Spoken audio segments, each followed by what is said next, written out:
Dedicated to Eastern and Southern Kentucky, this is WYNT Mountain News at 11. Good evening, I'm Connor James. Lawmakers have read what's in a whistleblower's complaint that includes a call between President Trump and Ukraine's leader. CBS News correspondent Nicole Killian has more on the call that spurred a House impeachment inquiry into the president. Very well done.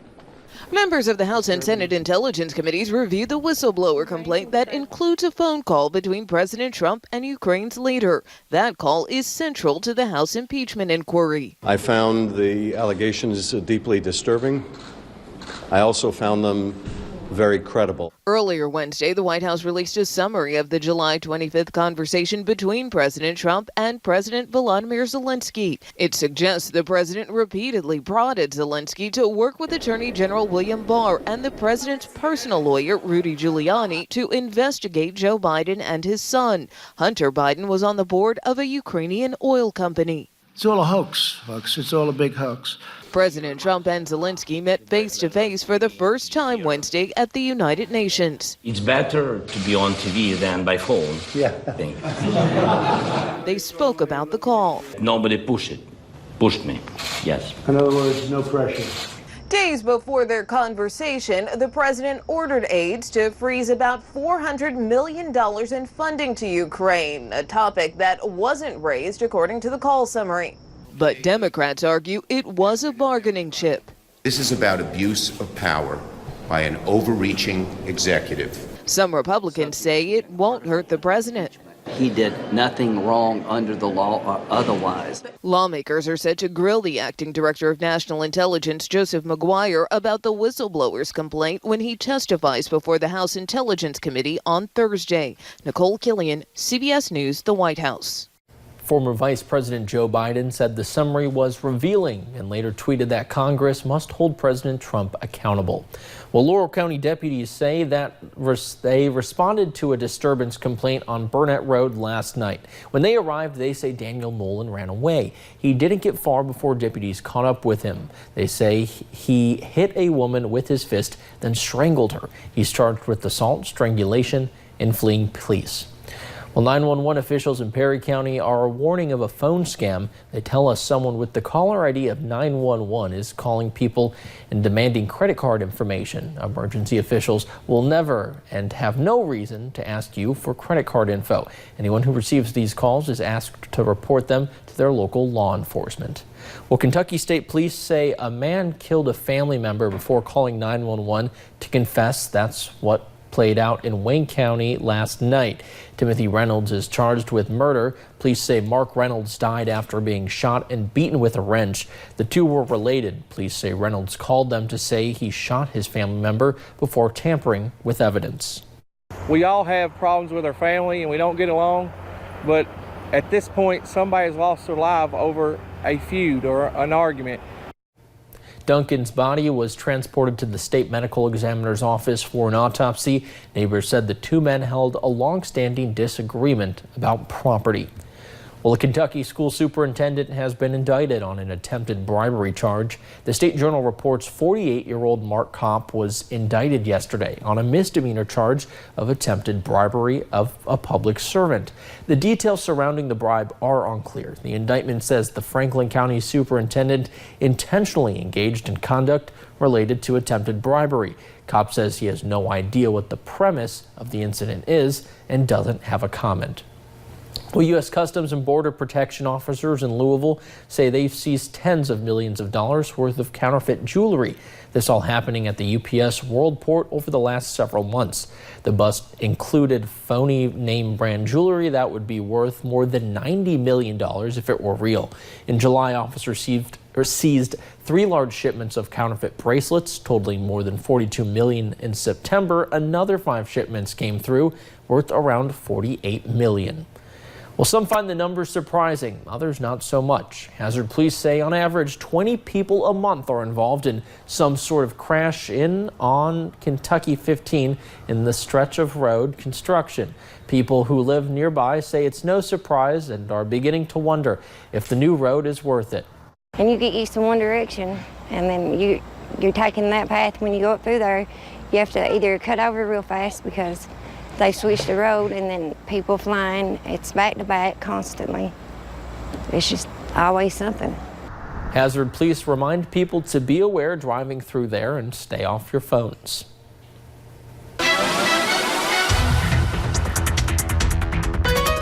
Well, today was just a little bit on the warmer side across the mountains, and we're still seeing those warmer temperatures as we head into the rest of those evening hours. You'll notice still 74 into Jackson, 72 for looking into Prestonsburg, even the 74 in Pikeville. Some areas dropping into the upper 60s if you're looking down into the Cumberland Valley, but definitely that cloud cover will keep us a little bit warmer tonight. You're seeing those clouds slightly increasing, and that's because a cold front will move in a little bit later tonight and as we head into tomorrow, which means a few more rain chances for your Thursday. As for today, of course, remain on the drier side. We're still looking at 0 in the bucket for the month.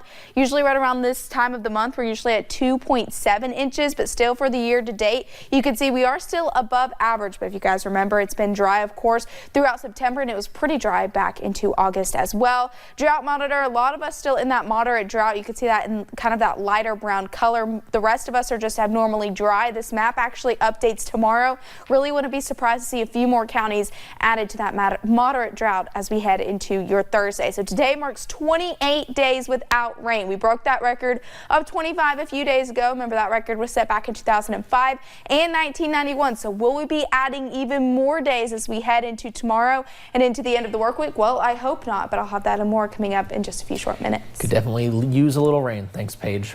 More than a year later, a family is still searching for their lost loved one. Tyler North went missing in Leslie County, and a week later, police found his truck burned in a field. Since then, the family has no answers. They continue to search 3 to 4 days a week, and now a podcast called On Found is bringing the case to the public. Sister Samantha Perry says she hopes it keeps Tyler's name alive.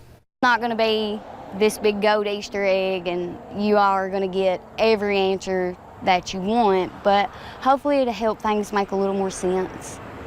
The podcast will be released on Friday at 2 p.m. You can listen to it on the Stitcher app. Well, it's been 5 years since a northeastern Kentucky woman vanished. Norma Jo Brown was 33 years old when she was reported missing in 2014 out of Bath County. After very few leads and no new information, the case went cold. Her mother, Sharon King, says she hasn't had any kind of update from police in nearly 4 years. Though it's been difficult for King as each passing year brings no new answers, she still hasn't given up hope. 5 years is a long time to be missing one of your loved ones, for any parent to have to go through this. And I struggle. I pray every night that God bring her back to us. King says one way or another, she and the rest of her family need closure. If anyone has information on where Brown may be, call Kentucky State Police.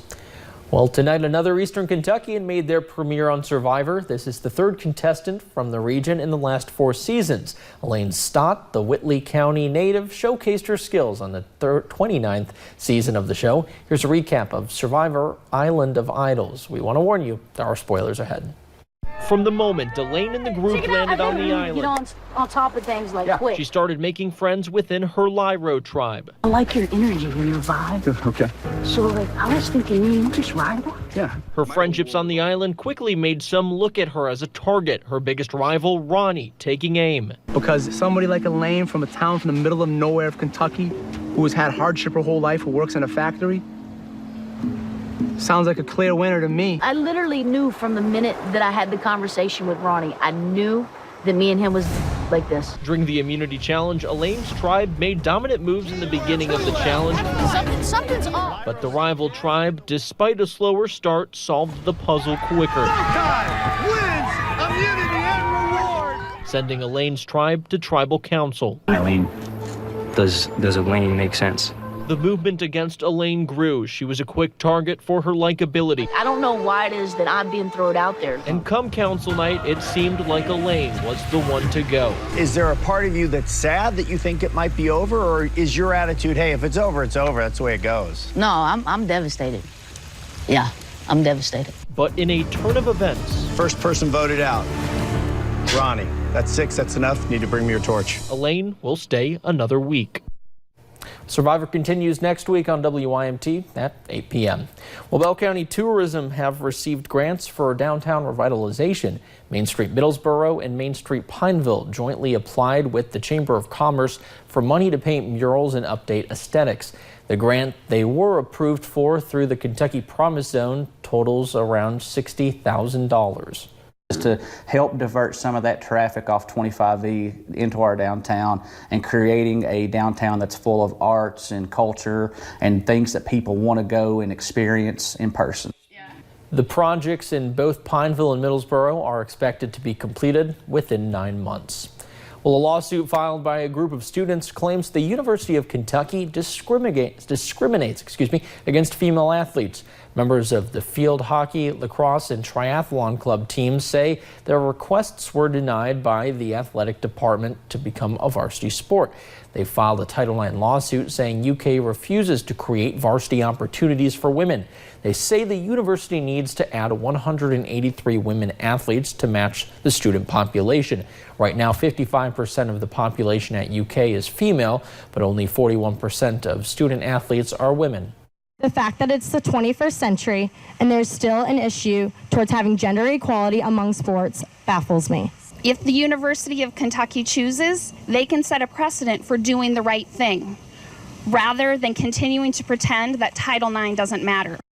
UK released a statement responding to the lawsuit, saying the claims are not accurate and they have the broadest athletic department in the SEC. It goes on to say the University of Kentucky fully complies with Title IX. Well, today students joined together in prayer for their schools for worldwide See You at the Pole rallies. See You at the Pole is an annual event in which students pray together at a flagpole, praying together for their schools and classmates. As concerns for issues like school safety continue to climb each year, First Priority members have seen a jump in attendance in faith-based clubs. I feel like some, as Christians, like they don't feel like there's many more Christians out there, but See You at the Pole shows that there's a lot of Christians that actually want to make a difference. See You at the Pole is part of the Global Student Week of Prayer, which continues through this weekend. Well, coming up at 11, vaping bans are going into place for several states. Hear from store owners who say they aren't happy. And rain chances increase Thursday as the cold front moves into the mountains. I'll have more on that coming up.